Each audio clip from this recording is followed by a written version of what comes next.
Stake is a series of gamebooks set in Victorian times, and the player, players, or readers will take on the role of agents of Stake, this organization that investigates mysterious phenomena. In a previous video, I reviewed the first two games or gamebooks in the system, and today I'm going to tell you about 3, 4, and 5, which I read/played recently. I'm going to start by giving you a quick overview of the general idea and general system, and then I'll talk about these 3 volumes specifically. Now, the first thing to say, these game books are printed on demand. They look self-produced to me, and with the pluses and minuses of this kind of thing, of course. The plus is that these maybe works that are a little more original, unique, strange than maybe a big publisher would want to take on, so there's advantage of the originality. And for something that looks self-produced, actually they look pretty good. The art, especially on the cover, is pretty good. The internal art is also pretty nice. And I'm gonna not show you too much because, of course, preserving the surprise, avoiding spoilers is super important when we're talking about game books. On the other hand, sometimes they do look a little drab, the text formatting in particular, and there are misspellings, there are grammatical errors that maybe a bigger production, an editor would have caught. In particular, the word acuity is spelled often with a Q in this book here, and as far as I can tell, that should not be the case. The Stake system uses the fate dice, which are not included in the volumes.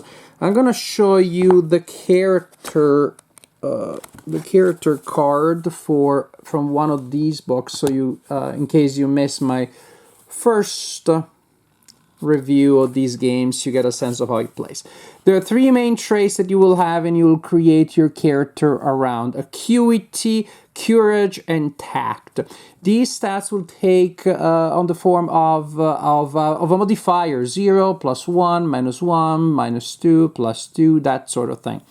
And they will correspond to results on the fate dice. In case you're unfamiliar with those, these are dice that show 2 plus signs, 2 minus signs, and 2 blank sides.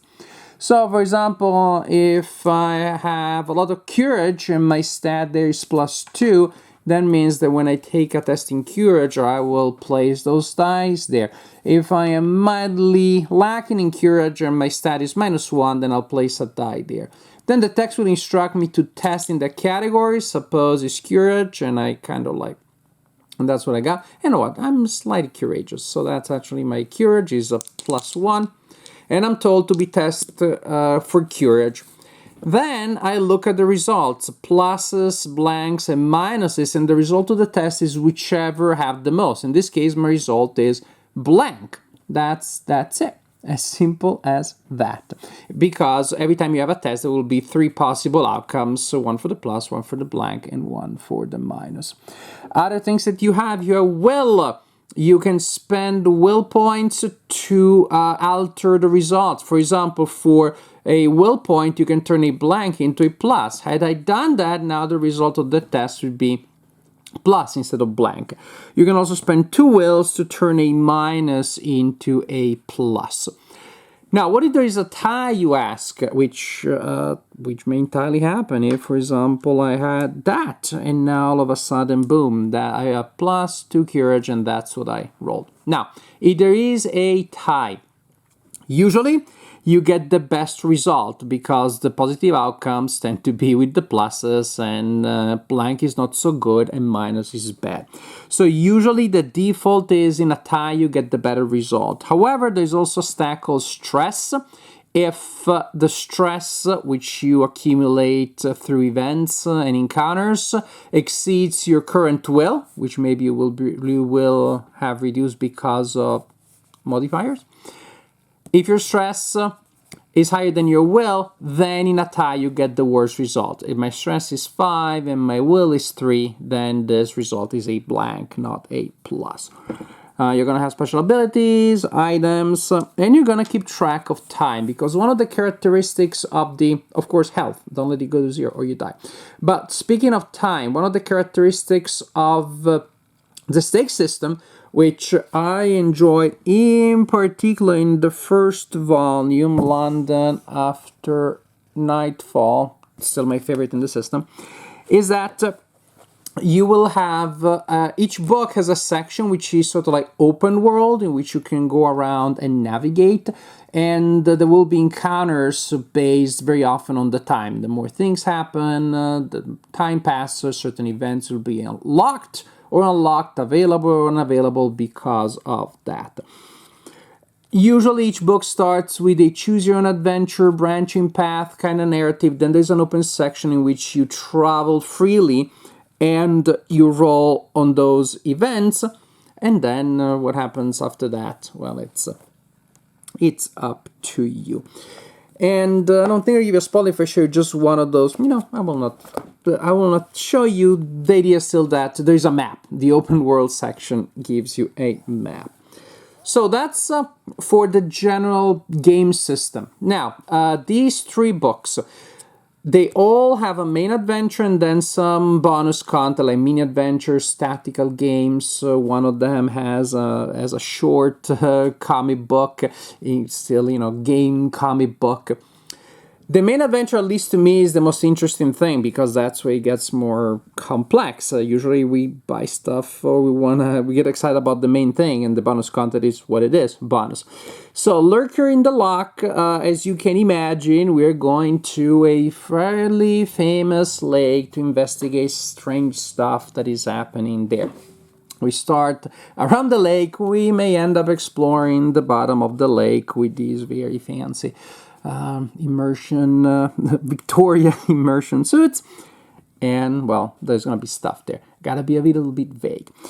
Of them all, of all 5 that I read, so not just this batch of 3, this is the one I probably liked the least, because it felt the most linear. There weren't a lot of random events, and it was just a little shorter. Usually the other ones have 95 sections for the main adventure. This one has 85, which is not a huge loss, but hey, it's about 10% of the content. And I was very unlucky in that I won right away. The first run through, it seemed very easy. I found what I needed to find. I found a solution, and that was that. So there is more bonus content because of that. So it almost felt like a bit of an anthology rather than, one adventure where you really get engrossed in the scenario, in the story, in the characters. It felt a little more generic. Maybe, again, there weren't a lot of plot twists about the topic here. What is interesting is that you find an item that may have a role in a later book. I like that element of continuity, but per se, P.S. nothing wrong, so that it's clear. As a novella, interactive novella, that was perfectly legit, but compared to the other books in the system, I just didn't find it quite as interesting. This one I liked a lot more. We are in North America and we're looking for the wild man in the wood. There's a bit of a spoiler given to you in the instructions when they tell you that you should really pick up a certain item. And I don't know, I wish the author hadn't done that, but it's a minor thing. Now, the linear part is pretty cool. The exploration, the map-based part is the part that I like the most. The landscape is divided into different areas. There's interesting things happening as you travel from one to the other. There are mini games. Especially when it comes to the open world part, this is the one that I enjoyed the most. There are plot twists. As a story and as a game, to me, this really, really worked.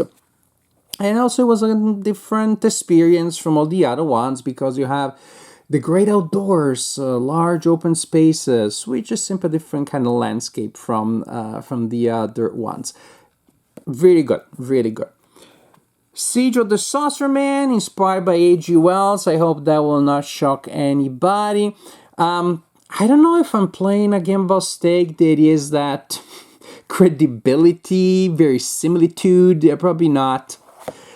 not super important anyways, and yet there are little things here and there that bug me a little bit, how anthropomorphic everything related to the Saucer Man was. Like, you know from the beginning, from the introduction, that the open world exploration is going to take place inside one of the machines, and the fact that you know what things are, what they look like, that is room for that, that's room for that, stretch the credibility to me, even when it comes to a game where in Victorian times you're exploring a war machine from outer space. There is a funny thing. I can't tell you that, but when you get to that point early on, maybe you find a clue or an item, you think, oh, this is super important, and it unlocks a pretty ridiculous scene. That has a moment of, like, a little moment of comedy in the overall pretty serious adventure that I enjoy very much. If you read it, you figure it out, like, oh, that's it. Feel free to send me a message and we can laugh together, because it's pretty funny. Overall, the adventure has elements, mystery not so much, because, hello, we know what that is about. And so it's about to figure out how to handle the invasion. And it has some interesting moments of combat. I would say of them all, there's another little structural element, super tiny detail. Of the 3 stats that we have, I hope in a game book that they're all pretty much equivalent, but there's one here which is vastly more important than the others. So if at the beginning of the game you just happen to create a character with that stat being very strong, you're going to have a significant advantage. Otherwise, not so much. And I prefer a game book to, to give you different options. If you have a lot of this, a lot of that, it plays differently. But the idea of exploring a strange war machine and other things that happen, that's pretty interesting. So if I were to rank this second batch of books in the stake system, my favorite is definitely the Wild Man, followed by the Saucer Man, and followed by the Lurker in the Lock. In general, if I'm looking at the series as a whole, I still find my favorite to be the first one, because, so I'm also taking an opportunity now to recommend it to you, because in that one we had both open world exploration, and we had the intersection of space and time that worked very well, because it took place in a single night, and so you had each hour a specific table of random events that did change and give you the sense of the night becoming darker and darker, and things becoming, things that are more likely to happen at midnight or 1 a.m. And then at 2, 3, 4 a.m., you really had the sense of time passing. And open world, in my days we called them game books with a map. Those are not a new thing. What I like about Stake is an intersection between navigating a map and the events that create a sense of time. The first book is still unbeaten in giving you the illusion that you're really traveling in London at night, facing those adventures. In these books, it works, and it's also interesting. But again, my recommendation is start from the first book, see if you like it, and then explore the series of Stake, a game of horror and intrigue.